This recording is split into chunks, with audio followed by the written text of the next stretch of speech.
నమస్కారం కృష్ణారావు గారు. ప్రపంచ ఆర్థిక వ్యవస్థ ఇప్పుడు ట్రంప్ 2 వచ్చిన తర్వాత చిన్నాభిన్నమైపోయింది.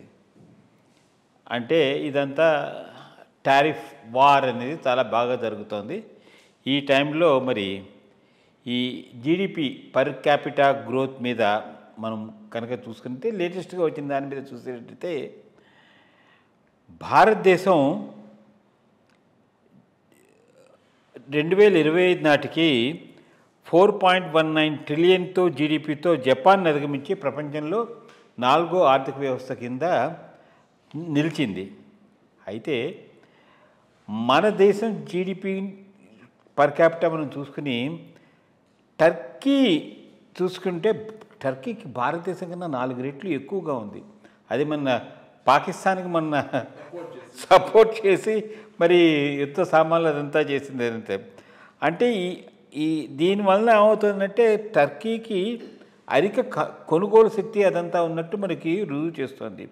మరి ఇట్లాంటి పరిస్థితుల్లో భారతదేశం ఏ విధంగా వెళ్ళి ఇట్లాంటి ఒక ప్రపంచంలో అంటే ఆల్రెడీ గ్రోత్లో 2048కి మన మోడీ గారు చెప్పిన ఆలోచన శక్తికి ప్రపంచంలో టాప్ 3 or 4లో భారతదేశం ఉండాలనేది దశాదిశాన్ని నిర్దేశించారు. బట్ ఈ విశ్లేషణ మీద మనం ఏ విధంగా ముందుకు వెళ్తే బాగుంటుంది దాని మీద ఒక చిన్న విమర్శ. అంటే బేసిక్గా పెద్ద అచీవ్మెంటే. ఒక ఎకానమీగా బాగా గ్రో అవుతున్నాం. 6%, 6.5%, 7% చొప్పున గ్రో అవుతున్నాం. కన్సిస్టెంట్గా గ్రో అవుతున్నాం లాస్ట్ 15-20 సంవత్సరాల నుంచి. అంటే యూపీఏ టైం నుంచి మొదలైంది, ఎన్డీఏ టైంలో కూడా కంటిన్యూ అవుతున్నది. అందువల్లనే సస్టైన్డ్గా గ్రో అవుతున్నాం కాబట్టి మనం ఈరోజు జపాన్ను అధిగమించే స్థాయికి వచ్చాం. జర్మనీని కూడా అధిగమిస్తాం, కానీ అక్కడనే వస్తుంది. జర్మనీని అధిగమించిన తర్వాత చైనాను క్యాచప్ చేయగలమా? చేయలేకపోవచ్చు. బికాస్ అక్కడ గ్యాప్ చాలా హ్యూజ్గా ఉంది. చైనా, అమెరికా 1, 2, 3కి చాలా గ్యాప్ ఉన్నది. సో అక్కడ మనం స్టక్ అయిపోతాం. సో ఒక పాయింట్. రెండోది, ఎప్పుడైనా పర్ క్యాపిటా చూసుకుంటే మనం తక్కువే ఉంటాం, దాంట్లో ఏమీ డౌట్ లేదు. ఎందుకంటే మనకు చాలా పెద్ద జనాభా. సో చిన్న దేశాలకి ఎప్పుడు పర్ క్యాపిటా ఎక్కువేముంటుంది. సో మనం ఎంత పెరిగినా కానీ పర్ క్యాపిటా తక్కువ ఉండేటటువంటి అవకాశం ఉంది. బట్ ఎందుకు మన వాయిస్ గట్టిగా వినిపిస్తూ ఉందంటే అబ్సల్యూట్ నెంబర్స్ హ్యూజ్. ఇప్పుడు సడన్గా ఇంత దేశంలో 10% అన్నా కానీ అది కొన్ని దేశాల పాపులేషన్ కన్నా కూడా ఎక్కువ. సో అందుకని అది చాలా యాజ్ ఇట్ ఈస్గా ఇది పెద్ద అచీవ్మెంటు. ఈ అచీవ్మెంట్ ముందుకు పోతుంది. జర్మనీని కూడా మనం అధిగమిస్తాం, బట్ అక్కడ స్టక్ అవుతాం. అక్కడి నుంచి చైనా స్థాయికి, చైనా నువ్వు ఓవర్టేక్ కూడా చేయలేదు. అట్లీస్ట్ ఇట్లా అనే స్థాయికి రావాలన్నా కానీ రాగలమా? అది పెద్ద క్వశ్చన్ మార్క్. దానికి ఒక 10%, 12% చొప్పున ప్రతి సంవత్సరం గ్రో కావాల్సిన అవసరం ఉంది. అది సాధ్యం అవుతుంది. అది సాధ్యం కావాలంటే చాలా స్ట్రక్చరల్ చేంజెస్ రావాలి. దానికి ఇంత డైవర్సిటీ ఉన్న కంట్రీలో ఎంతవరకు సాధ్యం అనేటటువంటిది ఒక ప్రశ్న. అదొకటి. రెండోది, పర్ క్యాపిటా ఒకటి. రెండోది ఇన్ఈక్వాలిటీస్లో అంటే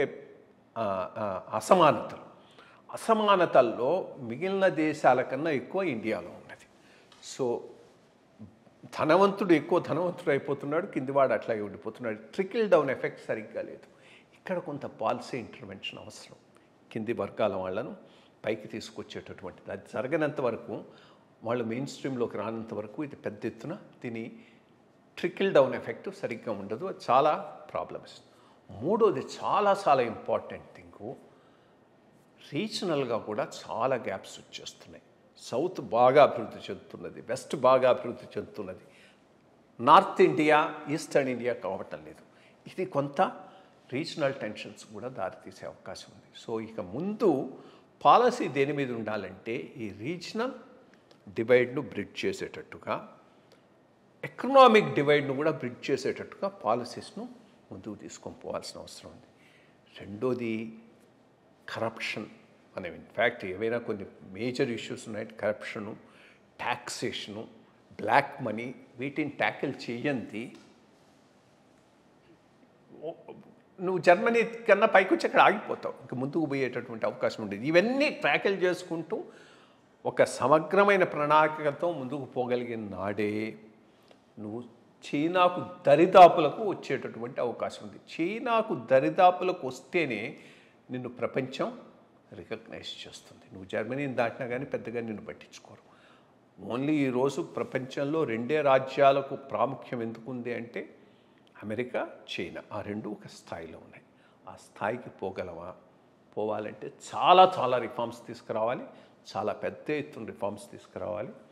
వెస్టెడ్ ఇంట్రెస్ట్ చాలా ఉన్నాయి, వాటిని కన్స్ట్రైన్ చేయండి, చూడాలి ఎట్లా పోతుందో. బట్ యాజ్ ఇట్ ఈస్ ఇది సెలబ్రేట్ చేసుకోదలుచుకుంది. ఎందుకంటే చాలా చాలా లెవెల్లో చాలా రోజులు ఎకానమీ అభివృద్ధి చెందని మనం జపాన్ను దాటిపోయే పరిస్థితి అయితే ఉంటుండేది కాదు. సో ఇక్కడి నుంచి జర్మనీని దాటడం పెద్ద విషయం కాదు, బట్ అక్కడి నుంచి ఎక్కడికి దాని మీద మాత్రం పెద్ద డిస్కషన్ జరగాలి, పాలసీ ఫార్ములేషన్ జరగాల్సిన అవసరం.